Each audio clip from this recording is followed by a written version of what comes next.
hi haurà un país millor si no pensem en termes de quin model de desenvolupament turístic volem, quina gestió fem de l'aigua, com creixen les ciutats i com creixen els pobles, en quin model de desenvolupament urbà, per tant, el país interconnectat entre ell, però també de manera molt particular com pensem el país de cara al futur. En el camp més específic de l'ordenació del territori, això té unes diverses implicacions. Quines són aquestes implicacions? Essencialment parlem de 3 reptes.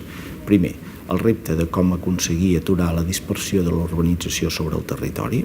El segon, com aconseguir evitar que es segueixi incrementant l'especialització funcional dels llocs, és a dir, que cada lloc serveixi per una única funció, i en tercer lloc, veure de quina manera contrastem els processos de segregació social. Amortització del deute ambiental. Durant molts anys hem menystingut les qüestions ambientals a Catalunya i hem de millorar la qualitat de l'aire, hem de preservar i restaurar la matriu territorial, la biodiversitat. El perill més greu per Catalunya és que en la seva autocomplaença ni els nostres governants ni els principals agents econòmics sàpiguen assumir que el deteriorament ambiental que ha comportat el desenvolupament econòmic senzillament ja no és assumible i que cal que posem tots plegats tota la nostra creativitat de manera urgent per reinventar les bases de la nostra economia. Jo crec que els reptes del CATS seran bastant els reptes del país i del món en general.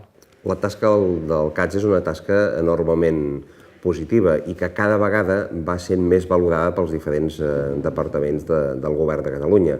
Per tant, la millor targeta de presentació que pot presentar el CATS és la feina feta fins ara, però seria desitjable que en el futur no hi hagués cap departament de la Generalitat que fes un pas en matèria d'una concepció cap a la sostenibilitat del país sense comptar amb el suport científic d'allò que representen els consellers i conselleres del CATS. L'existència d'un consell assessor que avalua, que difon coneixement i que analitza és interessant pel conjunt de polítiques del govern. El CATS pot jugar un gran paper respecte al que és la presència en xarxes internacionals, en el que seria tant veure què està passant en el món en temàtica ambiental, com alhora fer arribar la veu del que pensem i del que vivim a Catalunya davant de la solució dels grans reptes ambientals. El CATS pot jugar un paper de referent de com anar cap a una política del territori, no una política territorial, una política del territori, de les qüestions que tenen a veure amb el territori, veritablement transversal.